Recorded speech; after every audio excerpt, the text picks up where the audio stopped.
안녕하십니까. 7월 셋째 주 향교 뉴스 이현조입니다. 장마철인데 비는 안 오고 불볕더위만 기승을 부립니다. 요즘 볕은 사람을 태워 죽일 듯이 뜨겁습니다. 그래도 다행스러운 건 그늘에 들어가 있으면 그래도 견딜만 하다는 거죠. 햇볕이 뜨겁기는 하지만 대기를 뜨겁게 달구지는 못하는 것 같습니다. 아무쪼록 긴 코로나 여파로 가세가 좀 기울었다고 더위 드지 마시고 식사를 잘 챙겨 드시길 바랍니다. 밥이 보약이라는 말도 있지 않습니까? 밥이 보약이라고 과식해서 저처럼 되지 마시고 적당량만 드시기를 추천드립니다. 오늘의 첫 번째 소식은 지난 7월 16일에 있었던 중고제 아카데미 소식입니다. 중고제 아카데미는 중고제 판소리의 효시인 결성 성남리에서 태어난 최선달, 본명 최예운 명창을 널리 알리고 중고제 판소리를 진흥시키고자 마련된 프로그램으로 판소리 역사, 명창 이야기, 그리고 중고제 공연 등으로 이루어져 있습니다. 7월 중고제 아카데미에서는 숙명여대 정병헌 명예교수께서 판소리사 고찰과 중고제라는 주제로 중고제에 대한 이야기를 들려주셨고요. 모건대 최혜진 교수께서 수군가의 이해와 감상이란 주제로 이야기해 주셨습니다. 두 분 교수님의 주요 내용 함께 듣겠습니다. 제가 판소리 공부를 시작한 1970년대 무렵에는 결성의 최선달 이분에 대해서 전혀 그 정보가 알려지지 않았었습니다. 그래서 그 당시에 우리들이 많이 배워왔던 책, 김동욱 선생님이 이 춘향전이라든가 판소리에 대해서 아주 깊은 연구를 하셨는데 그분도 본인이 이 결성이 고향이지만 최선달에 대해서 얘기 들은 바가 하나도 없다. 또 심지어는 이 한성준 선생 같은 경우도 자기는 어떻게 그런 이름이 거기서 나오는지 모르겠다 이렇게까지 얘기를 했었거든요. 그러니까 1970년대 저 배울 때에는 판소리 시청자로서 하한담과 최선달 이런 얘기를 많이 했었습니다만 그냥 이 광대 이런 분들이 자기 배운 계통을 얘기하느라고 그냥 쭉 얘기한 분이다 이런 정도만 들었었습니다. 그런데 이제 보니까 2010년대 무렵에 이쪽에서는 벌써 이 최선달 이분이 최예운이고 그 집안의 가계라든가 이분의 학업이라든가 이런 것들을 충분히 그 연구를 축적을 하셨더라고요. 그리고 여기서 이미 돼 있었던 걸 이제 지금 현재 판소리 학회 회장인 모건대학교 최혜진 교수가 잘 정리를 해서 학회에 보고를 하고 그래서 그야말로 천고의 의문의 하나였던 결성의 최선달이 누구냐 이것이 잘 밝혀진 것 같습니다. 그래서 이런 유서 깊은 이곳에 와서 강의를 하게 된 것 저로서도 대단히 영광으로 생각을 합니다. 제 다음에 바로 이 최혜진 선생이 발표가 있고 그리고 또 그 뒤에는 공연이 있는 것으로 알고 있습니다. 그래서 저는 그냥 이 중고제 판소리에 앞서서 판소리에 대한 저희 생각을 정리해서 말씀드리고 본격적인 아마 이 말씀들은 최혜진 선생의 그 발표나 또 그 이후에 이루어지는 공연을 통해서 충분히 짐작하실 수 있을 것이라고 생각을 합니다. 저는 이번에 이제 네 번째 시간으로 수군가를 감상하는 시간인데요. 보통 우린 춘향가, 심청가 이렇게 그 주인공 이름을 앞세워서 판소리의 대표 작품명을 만드는데 수군가는 특이하게 수궁이 앞에 나와 있는 그런 판소리 제목이 되고 있어요. 이 수군가라고 쓰여진 연대가 정확히 언제인지는 사실은 잘 모르겠지만 애초에는 토끼 타령이나 뭐 토 타령 이런 식으로 시작이 됐던 것이 아마 신제효 시대쯤 넘어와서 수군가라고 하는 명칭으로 고착이 된 것이 아닌가 이렇게 생각이 듭니다. 그만큼 이 수궁이라고 하는 공간이 굉장히 중요한 그런 작품이다. 이렇게 먼저 말씀드리면서 오늘 수군가의 세계로 한번 들어가 보도록 하겠습니다. 제목은 거짓말의 유혹인데요. 이거는 이 작품이 갖고 있는 구조상 이 거짓말이라고 하는 것을 바탕으로 서로 속고 속이는 과정 속에서 주제가 또 이루어지고 또 여러 인물들이 나타나서 서로의 그 꾀를 겨루는 그런 내용으로 이 작품이 이루어지고 있다는 점을 미리 말씀드립니다. 자, 그러면 수군가가 어떻게 이루어지는지 전반적인 얘기를 좀 말씀드린 다음에 사설의 세계로 들어가도록 하겠습니다. 네. 먼저 수군가가 뭐냐? 간단하게 먼저 말씀드리면 주제로는 사회적 비판이나 풍자와 해악이 넘치는 판소리 중에 하나인데요. 전승되는 5바탕 중에서는 유일한 우화, 그러니까 동물의 세계를 다루고 있는 그런 작품이라고 할 수 있습니다. 그래서 더 재미있고 또 상징적이라고 할 수 있죠. 수군가가 어떻게 형성되어 왔는지를 좀 보겠습니다. 우리가 보통 잘 알고 있는 토끼와 거북이 이야기, 삼국유사에 기록되어 있는 구토지설, 구자는 거북구라고 써서 토끼토를 써서 거북이와 토끼의 이야기를 구토지설 이렇게 얘기하는데요. 삼국사기 권 41 열전의 김유신조에 보면 김춘추가 그 삼국을 통일하기 전에 고구려의 청병, 그러니까 구원병을 요청하기 위해서 고구려로 넘어가는데, 고구려에서는 이 신라에서 온 김춘추를 도와주기는커녕 야, 옛날에 우리 고구려 땅 너네 갖고 있지 않냐, 그거 내놓기 전에는 너 못 간다, 이렇게 해서 오히려 김춘추를 감옥에 가두는 사건이 생깁니다. 그래서 만약에 그때 김춘추가 감옥에서 죽었더라면 삼국이 통일되기도 어려웠을 텐데, 그때 그 선도해라고 하는 고구려 신하가, 왕의 신하가 이 김춘추에게 와서 이 토끼와 거북이 이야기를 해주면서 일단 위기를 모면해야 되지 않느냐, 목숨부터 살고 그 다음에 후위를 도모하자, 이렇게 해서 김춘추는 이 거북이와 토끼 이야기를 듣고 알겠다, 내가 신라로 가면 반드시 고구려 땅을 도로 반환하도록 애쓰겠다, 이렇게 이제 거짓말을 하고 살아서 신라로 돌아가게 됩니다. 그런 이야기의 유래가 우리 삼국사기에 적혀 있는데요. 이 이야기가 수군가의 직접적인 근원설화가 됐다고 보는 것이죠. 하지만 애초에 이야기는 너무 간단하기 때문에 그 이야기만 가지고 수군가가 만들어졌다고 보기보다는 다양한 설화들이 이 안에 이제 합류되면서 수군가 전체의 이야기가 만들어졌다고 봐야 되겠는데요. 이 불전설화는 삼국사기에 나타난 그 구토설화 보다 더 오래된 그 인도에서 전해지는 그 설화로 원숭이와 악어 이야기가 있습니다. 이 원숭이가 그 악어의 꾀임에 빠져서 그 죽을 위기에 갔다가, 내가 그때 나는 이제 우리 토끼 간이 없다 하는 것처럼 이 악어에게 거짓말을 하고 도망쳐 나왔다, 살아나왔다 하는 그런 이야기가 전하고요. 네, 다음은 저녁 시간에 있었던 풍류 가객 시간의 공연 내용 간략하게 감상하시겠습니다. 하였으니 어찌하기 하니 되오리까. 용왕이 홀로 앉아 단식을 하시는니 왕활 연하다.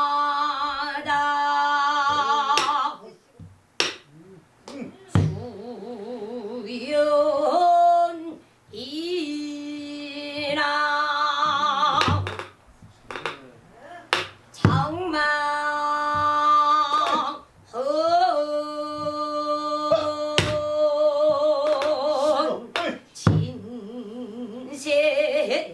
진세가 너 혁해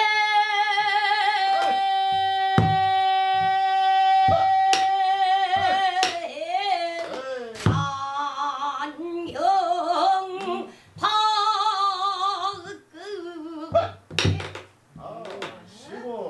해군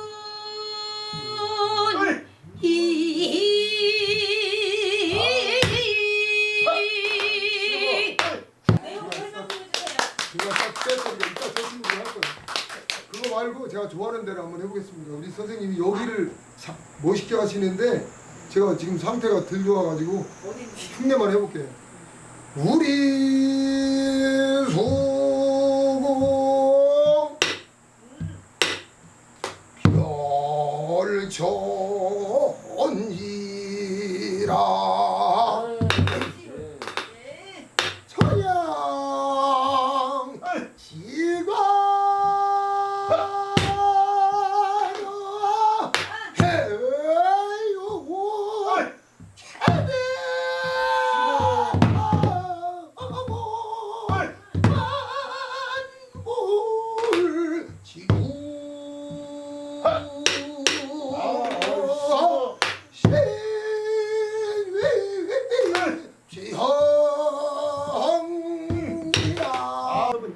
싶었어.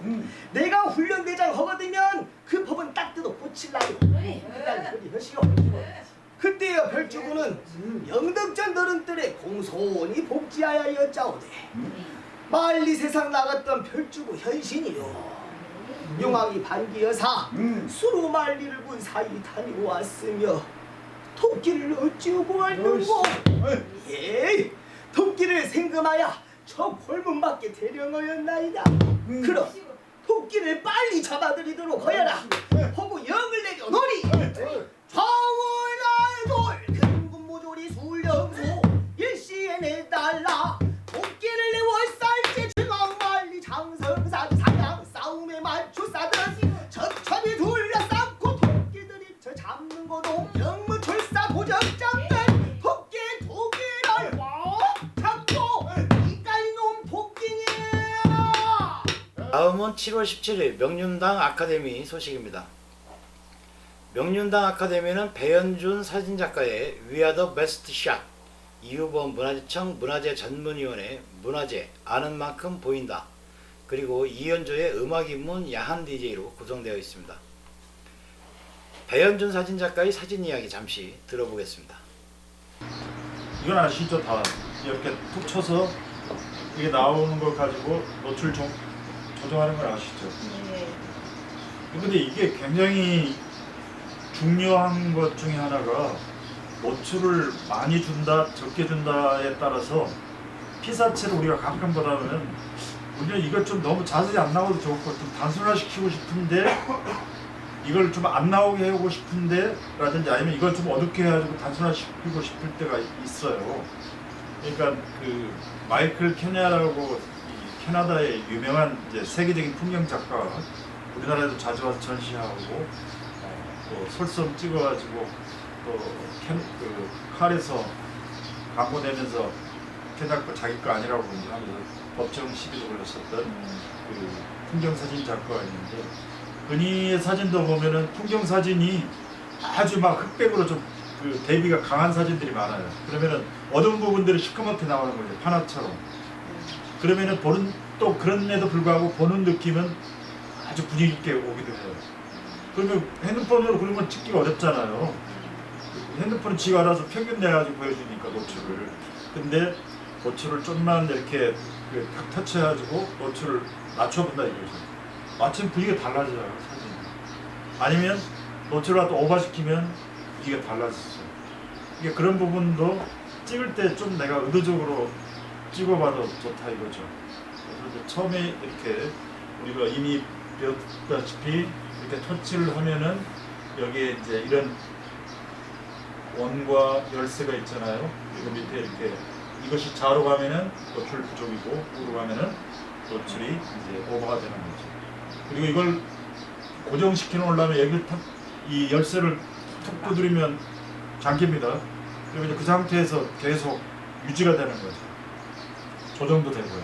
조정된 상태가 머물러 있는 거죠. 이건 아주 기본적인데 아는 사람들은 뭐 그런 걸 또 알려주냐 하는데 모르는 사람들은 그래도 뭐 한 10년 넘게 20년 넘게 막 옛날에는 나한테 사진 찍어주셨던 그런 제주도 우리가 있는데 내가 한 30년 만에 만나가지고 이걸 알려서 멜버른 저기 히말라야 간대요. 그래서 야 핸드폰 갖고 하는데 이거 이렇게 찍어도 되는데 이걸 몰라요. 이걸로 노출을 조정하는 거예요. 그래서 알려줬죠.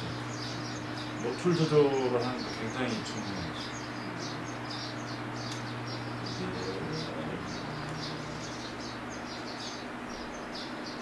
여기 보다시피 노출이 0.8 오버가 되어 있는 거죠. 오버가 되어 있으니까 이 그늘져 있는 컵의 이쪽 부분이 환하게 잘 나왔죠. 반면에 이 뒤에 있는 이제 배경인 것들은 날아가는 거죠.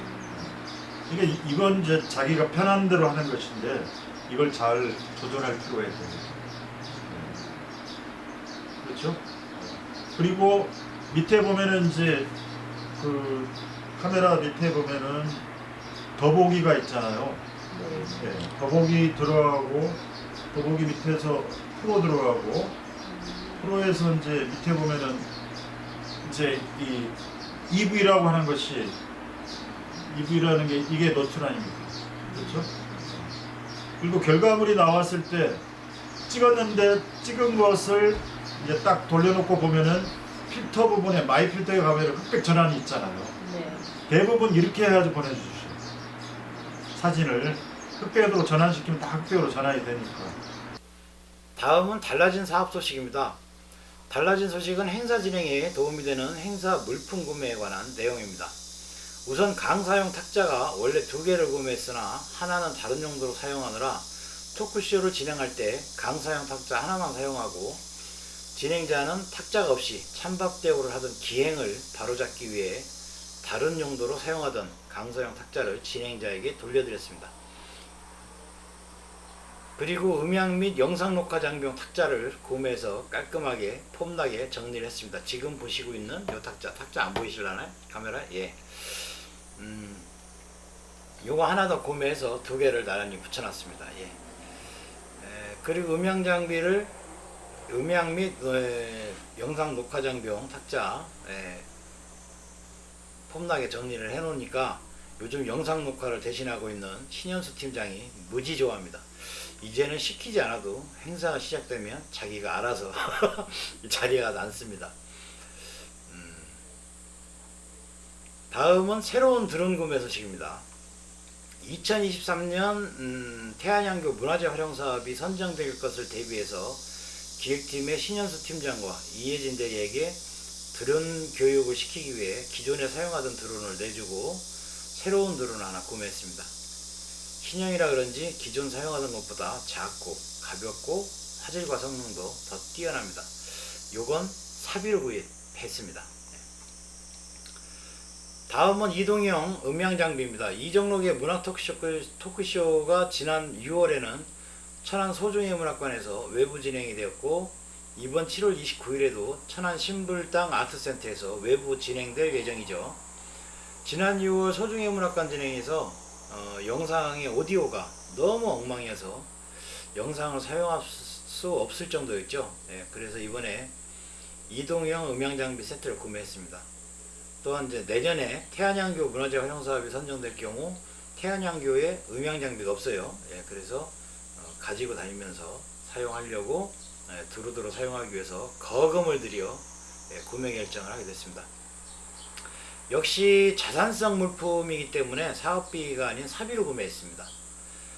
여름 휴가에 사용할 돈을 물품 구매에 사용해서 김현자 대표의 눈초리가 한여름 떼약빛보다 따갑습니다. 요즘 굉장히 따갑습니다. 끝으로 사진으로 보는 7월 둘째 주 감상하시면서 인사드리겠습니다. 시청해주셔서 감사합니다.